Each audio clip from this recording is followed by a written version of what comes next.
Hey guys, Jason Guyman here with ChristmasLightsTraining.com. So today we are going to light this 30-foot evergreen tree. It's a big one and it took lots of lights and it's going to look good. I'm going to go up here and show you how far they are, and then I got a video after this of us wrapping it up and doing that light tree.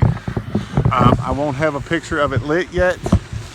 I may try to stop by, but on evergreens you want these strands to be, you know, there's that, you want them to be about a hand's width. You can see we put a lot of lights up on this tree, and we do that so that way this is an evergreen tree, and which means you can't see through it. It's not a naked tree. So if it's not a naked tree and you don't put enough lights on it, it looks like garbage. So we put enough lights on this tree to make it look good. So it's about we took about 35 strands on this tree.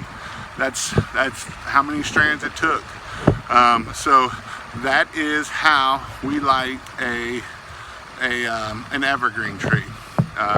If you want to know how to light a big tree, at the end of this video there will be a link to where you can go and learn how to do a big tree that is not a evergreen, that is a naked tree, which means they will lose their leaves. Thank you and enjoy the video.